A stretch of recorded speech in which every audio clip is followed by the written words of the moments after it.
চারপাশে সবুজ পাহাড়, নীল আকাশ আর এই নীরবতার মাঝেই শুরু হয় আখের রস থেকে গুড় বানানোর এক অসাধারণ গল্প। এত মজা আমি ছোটবেলায় খেয়েছিলাম, আজকে 5 বছর পর খাচ্ছি। হ্যালো, আসসালামু আলাইকুম, ইটস মি আলী। তো আজকে আপনারা দেখতে পাচ্ছেন আমি আমার গ্রামের বাড়িতে এসে আজকে আমি আখের রস দিয়ে কিভাবে গুড় বানানো হয়, আবার গুড়টা আসলে গরম গুড়ের টেস্ট কেমন এটা আপনাদেরকে আজকে দেখাবো। তো আমার কাছে ব্যাপারটা অ্যামাজিং লাগছে দেখতে। হয়তো আপনারা দেখতেই পাচ্ছেন টিজারের মধ্যে যে কিভাবে বানানো হয়। এভাবে অ্যাকচুয়ালি গুড় বানানো হয়। বাংলাদেশের লক্ষ লক্ষ মানুষ জানে না গুড়টা আসলে কিভাবে তৈরি হয়। তো আজকে আমি এটাই দেখাতে যাচ্ছি। তো গরম গুড় দেখতে কেমন, আবার এটার টেস্ট কেমন, ওটাও আজকে দেখবেন।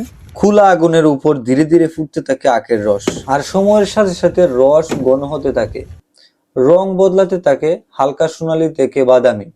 চারপাশে তখন ছড়িয়ে পড়ে এক অদ্ভুত মিষ্টির গন্ধ, যেটা শুধু গুড় বানানোর সময়ই পাওয়া যায়। এটা কিভাবে বানানো হয় আমি আসলে নিজেও জানি না শিওরলি। আপনারা একটু বলে দেন এটা কিভাবে বানান, টোটাল জিনিসটা একটু বলে দেন। এটা আখ টাকিয়া মেলো দেও, আচ্ছা আচ্ছা মেলো দিয়ে রস বা করো, আচ্ছা রস বা করে জাল দেও। আচ্ছা আচ্ছা 2 থেকে 2.5 ঘন্টা জাল দিলে পরে এটা এরকম হয়। নাইস। আপনারা হয়তো বুঝতে পারছেন যে আখের রসটা ওই তাওয়াতে দেওয়ার পর 2 ঘন্টা পর এটা তাওয়া থেকে নামানো হয় না ভাই? হ্যাঁ, 2.5 ঘন্টা। 2.5 ঘন্টা পর নামানো হওয়ার পরে এটা এরকম একটা ভাইব আসে। হ্যাঁ, দেন এখন আরো কিছুক্ষণ সময় লাগবে, তারপর একদম শক্ত হয়ে যাবে। যখন রস পুরোপুরি ঘন হয়ে আসে তখন আগুন থেকে নামিয়ে ছাঁচে ডালা হয়। এভাবেই তৈরি হয় খাঁটি দেশি গুড়। আর সবচেয়ে বিশেষ মুহূর্তটা আসে তখনই, গরম গুড় ছেঁকে দেখার সময়। এই গরম গুড়ের স্বাদ বলে বোঝানো যায় না।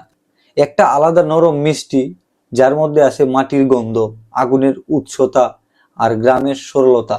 এই গুড় শুধু স্বাদের জন্য না, এই গুড় আমাদের শিকড়ের গল্প বলে। সুনামগঞ্জ তাহিরপুর থানা লাউড়াগড় জাদুকাটা নদীর পাশে আমাদের এই গুড়ের কারখানা। এটি ভালো, কোনো ফরমালিন নাই, নম্বর 1 কাঠি গুড়। এই যে আমাদের কারিগর সাহেব, এটা আপনারা নিয়ে খাইয়া দেখতে পারেন।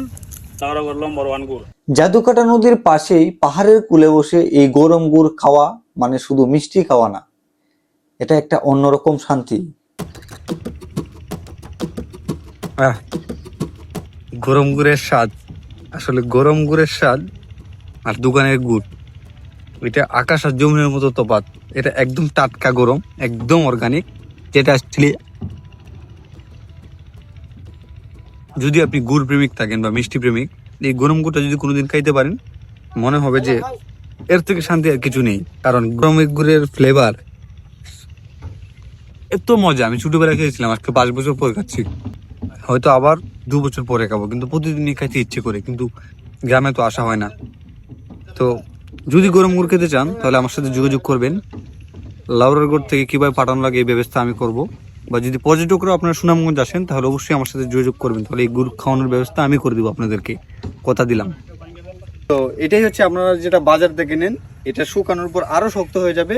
এটা হচ্ছে আপনাদের গুড়। কিন্তু গরম গুড়টা খাইতে হলে অবশ্যই জাদুকাটা নদীর পাশে যে শার্পিন, এই গ্রামে আসবেন বা আমার নাম্বারে যোগাযোগ করবেন, আমি অ্যাড্রেস দিয়ে দিব। আইসাই বাইকে আপনারা পাবেন। ওকে, থ্যাংক ইউ, আজকে এই পর্যন্তই।